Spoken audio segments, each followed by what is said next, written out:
بسم اللہ الرحمن الرحیم۔ کل ہم نے پہلا ایک سبق کیا تھا، کچھ سوالات اگر کل کی گفتگو کے حوالے سے ہیں تو ہم ان کو پہلے لے لیتے ہیں۔ میرا سوال ہے پہلا، روزے صرف رمضان میں کیوں نہیں رکھے جاتے ہیں؟ اللہ تعالیٰ نے ہمیں باقی مہینوں میں کیوں نہیں اجازت؟ شریعت جو ہے، یہ دین جو ہے، یہ ہمارا کام نہیں ہے بنانا، یہ اللہ کا کام ہے۔ اس نے ہمیں پیدا کیا ہے، خلق فرمایا ہے، اس کائنات کو بنایا ہے، اور اس نے ہمیں زندگی گزارنے کا راستہ بنا کر دیا ہے کہ اس راستے پہ چلو تاکہ تم میرے پاس کامیاب و کامران آؤ۔ اور اسی مناسبت سے اس نے طے کیا ہے کہ ہم نے کس وقت کیا کرنا ہے، چونکہ شریعت قوانین کا مجموعہ ہے۔ زندگی گزارنے کے قوانین کیا ہونے چاہیے؟ تو انسان قانون بنانے کا حق نہیں رکھتا، اس لیے کہ انسان تب یہ حق رکھتا ہے اگر اس نے خود اپنے آپ کو بنایا ہے، تو پھر وہ اپنی زندگی حقوق رکھتا ہے کہ کیسے کیا زندگی گزارے گا۔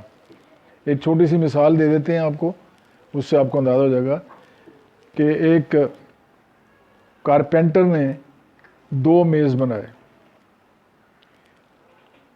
اسے کہا گیا کہ 2 میز بنا کے دو، ایک بڑا میز جسے ڈائننگ ٹیبل کہتے ہیں، جیسے یہ ٹیبل جہاں بیٹھے ہیں، اور ایک چھوٹا میز جسے سینٹر ٹیبل کہتے ہیں جو ڈرائنگ روم میں رکھا جاتا ہے۔ جب بنانے والے نے اسے کہا کہ 2 میز بنا کے دو، تو بنانے والے کے ذہن میں اس کا ایک مقصد تھا کہ وہ ان میزوں کو کہاں استعمال کرے گا۔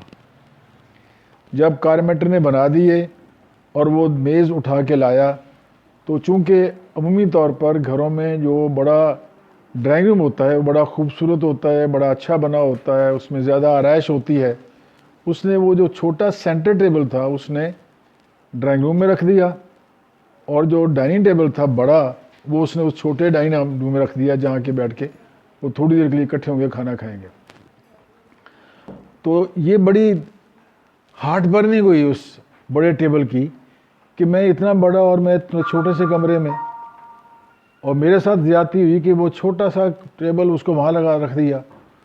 تو اس نے دعا کی کہ مجھے موقع ملے اور مجھے زبان ملے تو میں اس سے پوچھوں کہ اس نے مجھے یہاں کیوں رکھا ہے اور مجھے وہاں کیوں نہ رکھا۔ تو اسے قدرت نے توفیق دی، تو اس نے پوچھا کہ یہ تم کتنے عقل مند آدمی ہو، تم بے وقوف آدمی ہو کہ میں اتنا بڑا اور مجھے چھوٹے سے کمرے میں، اور وہ اتنا چھوٹا سا اسے اتنے بڑے اور خوبصورت کمرے میں، میرا حق یہ تھا کہ مجھے وہاں رکھتے۔ تو اس نے کہا کہ تم نے جو یہ کہا ہے کہ تمہیں یہ حق ہونا چاہیے تھا، تو پہلے یہ بتاؤ کہ تم خود بنے ہو یا میں نے تمہیں بنایا ہے؟ تو اس نے کہا کہ نہیں، تم نے مجھے بنایا ہے۔ تو اس نے کہا کہ جب میں نے تمہیں بنایا تو میں نے تمہیں بنانے کے لیے ایک مقصد پہلے رکھا تھا کہ تم سے میں نے کیا کام لینا ہے، اور اسی مقصد کے تحت تمہیں جو تمہاری اس مقصد کے مطابق جگہ تھی وہاں تمہیں رکھ دیا۔ تو تمہیں اعتراض کا حق نہیں ہے۔ اعتراض کا حق تب ہوتا کہ جب تم خود بنے ہوتے۔ ہم بھی خود نہیں بنے، ہمیں اللہ نے بنایا ہے، اور اللہ نے ہمارا ایک مقصد خلقت بھی بنا کر بھیجا ہے، اور وہ مقصد کیا ہے کہ ہم اس کی عبادت کریں۔ وَمَا خَلَقْتُ الْجِنَّ وَالْإِنسَ إِلَّا لِيَعْبُدُونِ۔ یہ عبادت کیسے کرنی ہے؟ ہم نے اپنی زندگی کے ہر دور میں اللہ کی عبادت کرنی ہے، اس کی قربت میں جانا ہے۔ تو یہ عبادت کے طریقے بھی اسی نے بتانے ہیں، کیونکہ اس کی عبادت ہے، جیسے وہ چاہتا ہے ویسے اس کی عبادت کی جائے گی، اور زندگی گزارنے کا طریقہ اس نے بتانا ہے تاکہ ہم زندگی کے کسی بھی حصے میں اس مقصد سے ہٹ نہ جائیں جو مقصد اس نے ہمارا بنایا ہے۔